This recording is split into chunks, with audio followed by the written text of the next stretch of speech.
Halo semua, kembali lagi di YouTube channel Cognoscenti Consulting Group. Perkenalkan, saya Irfan Anwar Fauzan, salah satu analis di Cognoscenti Consulting Group. Nah, kita bertemu kembali nih di segmen CCG Talks, di mana pada segmen ini kita akan berdiskusi dan juga berdialog terkait topik-topik yang berkaitan dengan manajemen organisasi. Nah, pada segmen kali ini kita akan berdiskusi terkait pengalaman pendampingan penyusunan peta lintas fungsi atau biasa dikenal dengan nama peta level N di Komisi Yudisial. Seperti kita ketahui bahwa berdasarkan Permen 4 RB nomor 19 tahun 2018, setiap organisasi pemerintah wajib menyusun peta proses bisnis. Salah satu bagian dari peta proses bisnis yang wajib disusun oleh organisasi pemerintah adalah peta level N atau biasa dikenal dengan peta lintas fungsi. Pada hari ini, kami akan membahas lebih detail saat Cognoscenti Consulting Group berkesempatan mendampingi Komisi Yudisial dalam melakukan penyusunan peta level N. Nah, kami akan membahas bagaimanakah proses penyusunan tersebut, lalu apa saja kendalanya, dan juga tentunya metode apa yang digunakan dalam penyusunan peta level N pada Komisi Yudisial. Bersama kita sudah hadir narasumber yang merupakan salah satu konsultan yang turun dan terlibat langsung dalam penyusunan peta level N pada Komisi Yudisial, yaitu ada Mbak Liandita Reva Utami. Halo Mbak Reva, apa kabar Mbak? Halo Mas Irfan, alhamdulillah baik. Senang bisa diundang di CCG Talks ini. Apa kabar kalian semua yang menonton? Semoga dalam keadaan sehat selalu. Baik, langsung saja ya Mbak Reva. Nah, tentunya kali ini saya dan juga mungkin penonton sudah penasaran nih dan ingin tahu lebih dalam terkait pengalaman Mbak Reva dalam mendampingi Komisi Yudisial dalam proyek penyusunan peta level N.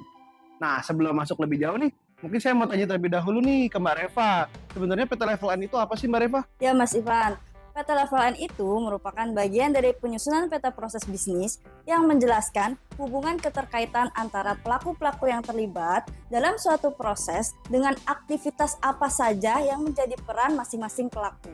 Nah, peta level N ini juga seringkali disebut sebagai dengan peta lintas fungsi.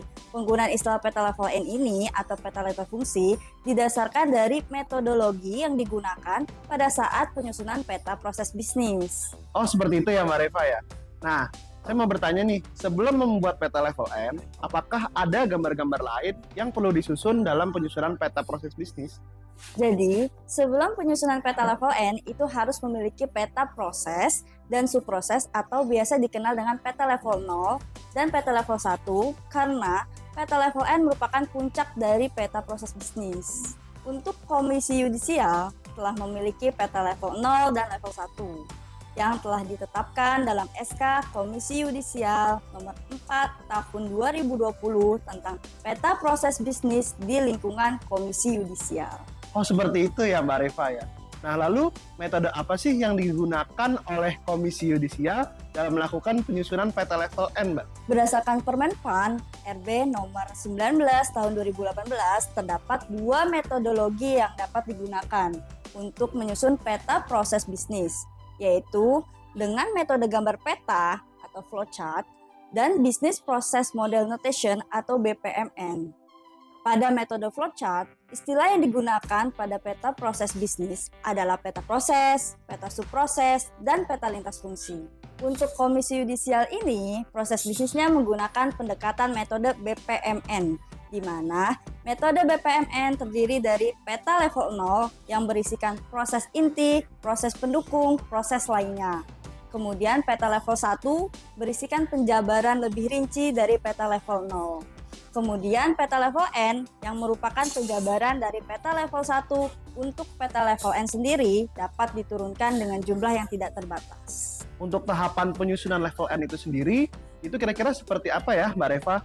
Dan kemudian apakah berbeda dengan tahapan yang harus kita lakukan pada saat melakukan penyusunan peta lintas fungsi dengan metode flowchart? Pada prinsipnya, tahapan penyusunan peta level N dan penyusunan peta lintas fungsi itu sama saja, tetapi memang ada perbedaan pada penggunaan simbol untuk penggambaran serta penulisan kodifikasi. Nah, untuk tahapan penyusunan peta level N sendiri antara lain, pertama, kita menentukan terlebih dahulu kegiatan start dan end dari sebuah alur aktivitas. Kedua, aktivitas yang digambarkan merupakan aktivitas yang krusial dan apabila tidak digambarkan, dikhawatirkan tidak dilakukan. 3. aktivitas yang digambarkan bersifat ideal, tetapi juga realistis untuk dilaksanakan. Keempat, kita gambarkan dengan menggunakan simbol-simbol BPMN.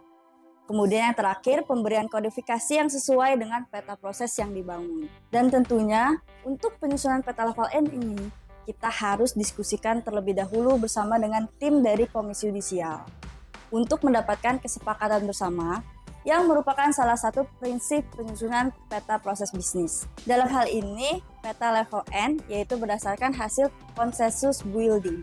Karena memang peta level N akan berpengaruh terhadap tugas dan tanggung jawab dari Komisi Yudisial. Nah, Mbak Reva, lalu hal-hal apa saja sih yang harus disiapkan sebelum memulai proyek pendampingan ini? Kalau untuk persiapan, di awal tentunya kami menyiapkan project plan terlebih dahulu.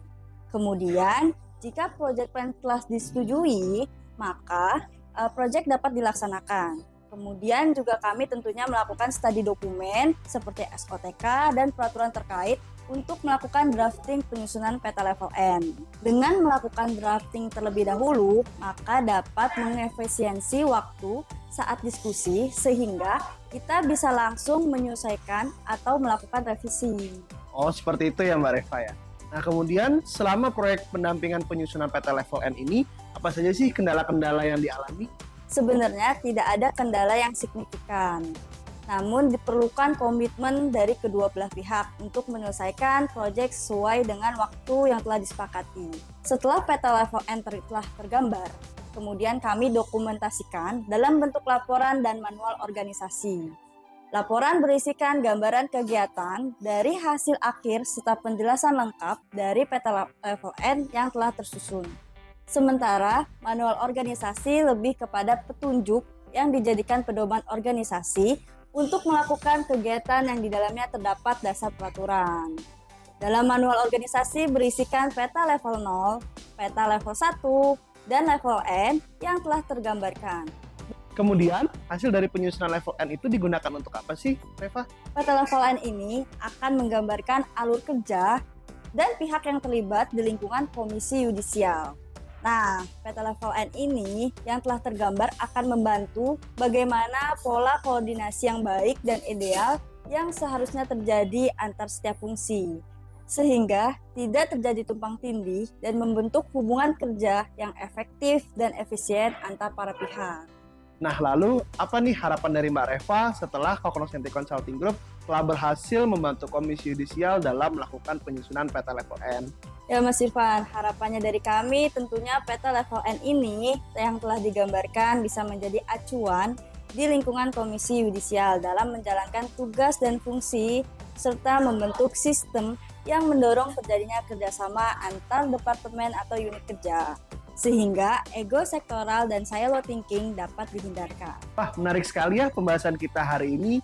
Jadi kita bisa mengetahui pengertian peta level N, kemudian metodologi yang digunakan, beserta juga dengan langkah-langkah penyusunannya.